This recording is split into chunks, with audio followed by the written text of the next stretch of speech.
চারজন বাদশাহ সারা পৃথিবী রাজত্ব করছেন। দুইজন হলো মুসলমান আর দুইজন হলো কাফের। এই চারজন সারা পৃথিবীর বাদশাহ ছিলেন।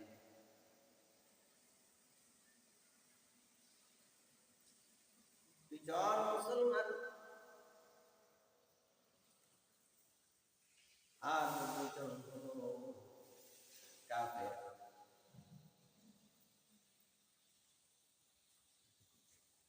দুইজন মুসলমান, একজন হলো বাদশাহ সুলাইমান আলাইহিস সালাম। সারা পৃথিবী রাজত্ব করছেন বাদশাহ সুলাইমান।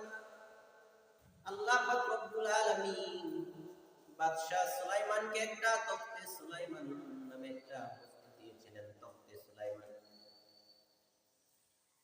সারা পৃথিবী সায়ের করত, সারা পৃথিবী ভ্রমণ করতেন। তখতে সুলাইমানিতে উঠে সারা পৃথিবী সায়ের করতেন। আল্লাহ পাক রব্বুল আলামিন সুলাইমান আলাইহিস সালাতু ওয়াস সালামকে এই নিয়ামত দান করা হয়েছে। সারা পৃথিবী তখতে সুলাইমানে উঠে বাতাসের আগে বাতাসে সুলাইমান আলাইহিস সালাতু ওয়াস সালামের তখতকে যেখানে ইচ্ছা করতেন সেখানে নিয়ে যাইতেন।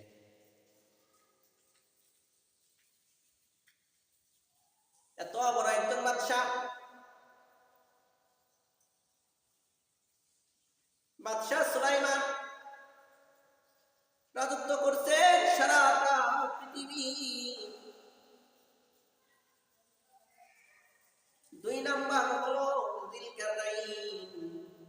আল্লাহ পাক রব্বুল আলামিন তাহাকে এমন একটা সিংহাসন, এমন একটা নিয়ামত দান করেছেন, এমন একটা ঘোড়া দান করেছিলেন, যেই ঘোড়াটা দিয়ে মাগরিব থেকে জুনুব পর্যন্ত, শিমাল থেকে পশ্চিম থেকে পূর্ব প্রান্ত পর্যন্ত, শিমাল থেকে জুনুব পর্যন্ত আল্লাহ পাক রব্বুল আলামিন এমন শক্তি ঘোড়াটার ভিতরে দান করেছিলেন। এই ঘোড়াটার দৃষ্টি শক্তি যতটুকু যাইত, এক পা তার যায় সেখানে পড়তো। এমন একটা নিয়ামত আল্লাহ পাক রব্বুল আলামিন যিলকারনাইন বাদশাহকে দান করেছেন। এমন ঘোড়া দান করেছে যে ঘোড়ার দৃষ্টি শক্তি যতটুকু পর্যন্ত যাইত, ততটুকু পর্যন্ত যায়া প্রথম পা পালাইতেন। এই ঘোড়া দিয়ে তিনি যিলকারনাইন বাদশাহ সারা পৃথিবী শাসন কার্য পরিচালনা করছেন। এই দুইজন হলো মুসলমান বাদশাহ যারা সারা পৃথিবী রাজত্ব করেছেন। এক নম্বর হলো বাদশাহ সুলাইমান আলাইহিস সালাতু ওয়াস সালাম, দুই নম্বর হলো যিলকারনাইন। কাফের দুইজন, নমরুদ বড় জালেম বাদশাহ, নমরুদ বড় জালেম। সে কাফের বাদশাহ সারা পৃথিবী রাজত্ব করছেন।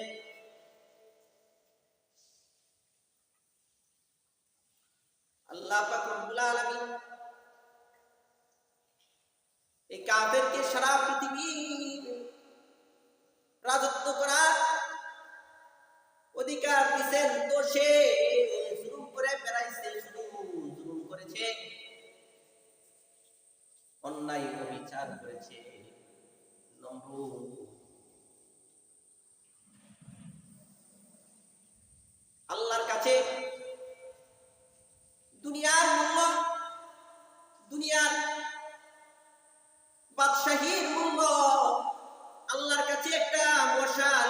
মশার থেকে বেশি দামি নয়, একটা ল্যাংড়া মশার থেকে বেশি দামি নয়।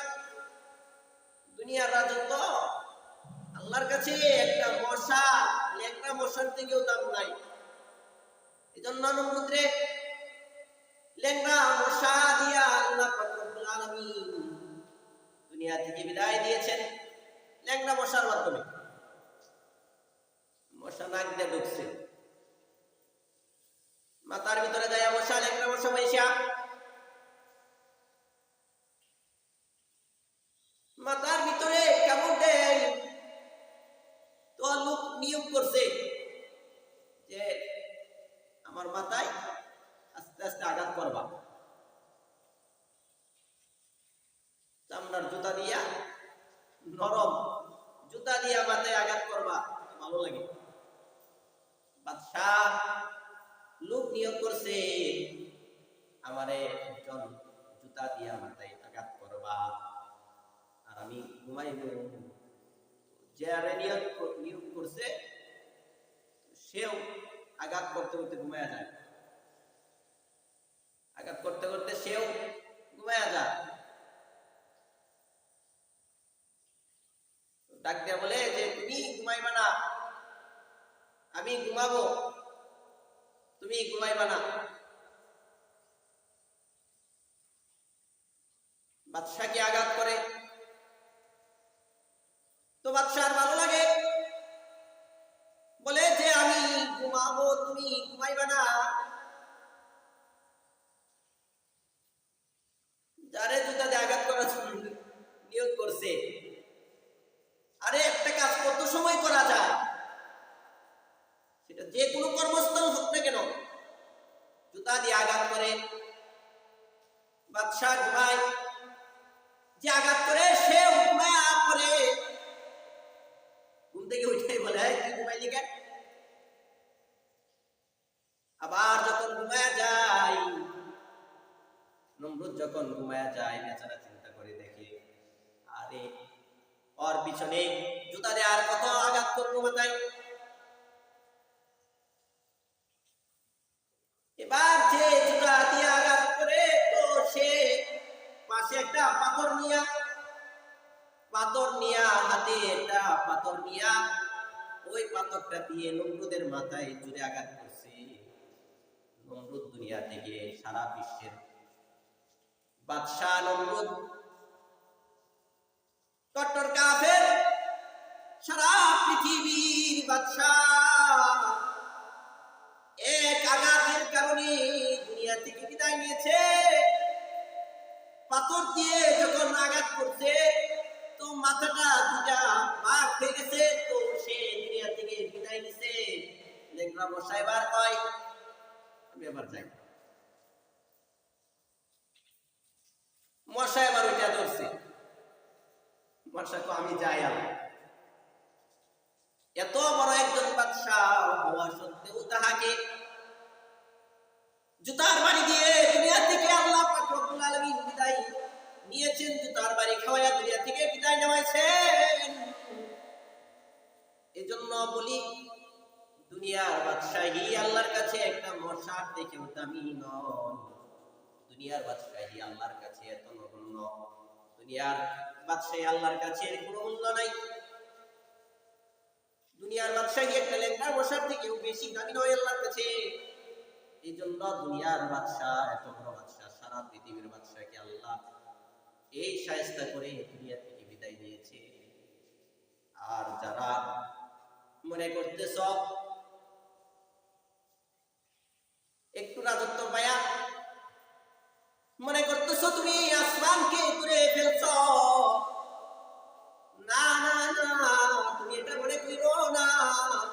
এত বড় বাদশারে দুনিয়া থেকে নেওয়ার জন্য আল্লাহ পাক রব্বুল আলামিন একটা লেংড়া মশা ব্যবহার করতেন। তোমার মতো বাদশারে, তোমার মতো রাজারে, তোমার মতো এমপি মন্ত্রীরে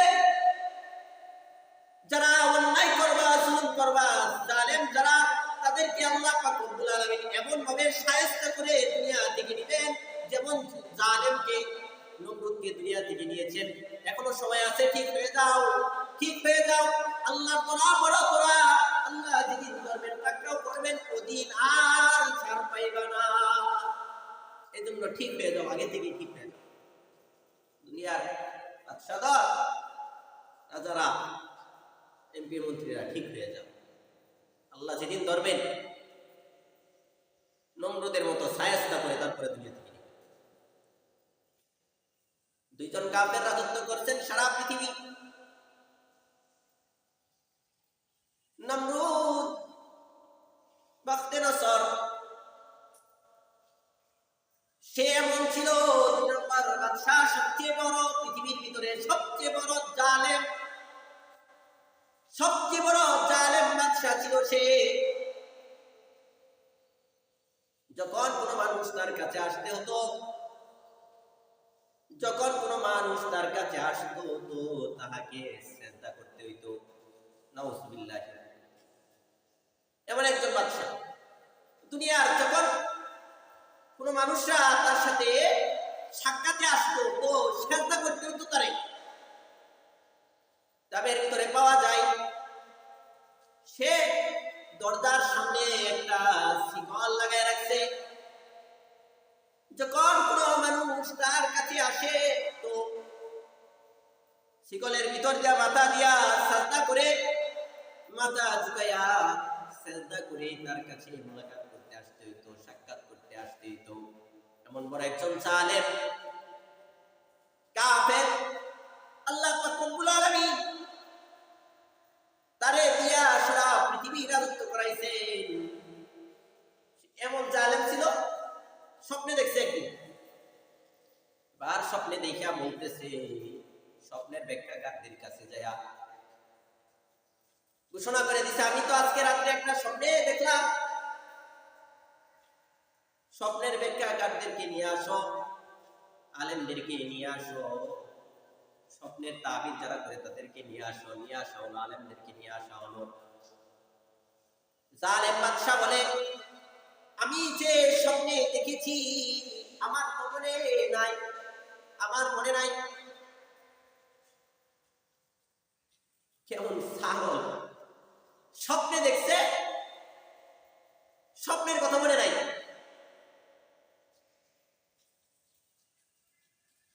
এবার বক্তা নজর ডাকতে বলে, এই তোমরা যারা স্বপ্নের ব্যাখ্যা করো শুনো, আমি আজকে রাত্রে স্বপ্নে দেখছি।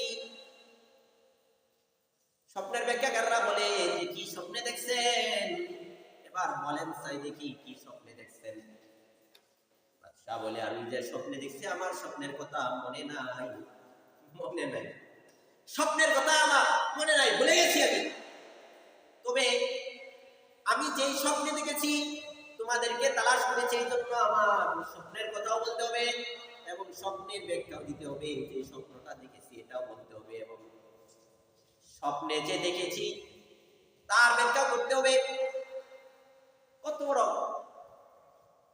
জালেম, স্বপ্নে সে দেখেছে, সে বলবে স্বপ্নে এটা দেখেছি, বলতে স্বপ্নে যা দেখছি তাও বলতে হবে আর এর ব্যাখ্যা কি তাও বলতে হবে।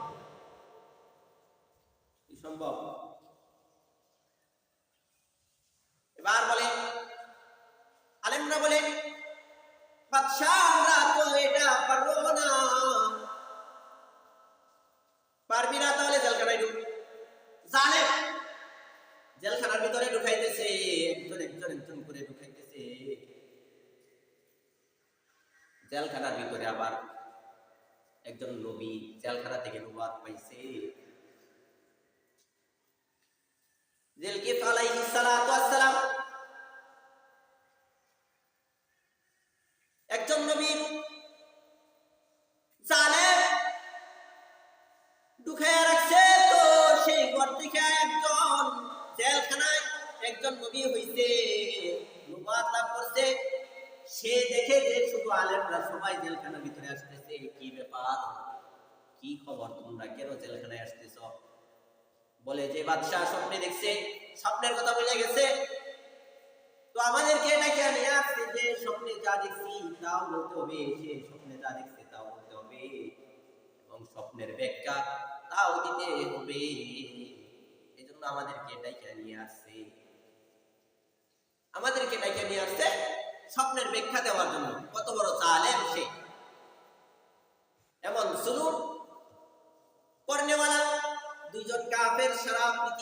পৃথিবী রাজত্ব করছেন। এক নম্বর হলো বাদশাহ নমরুদ, দুই নম্বর হলো এই দুইজন সারা পৃথিবী রাজত্ব করেছে। সারা পৃথিবী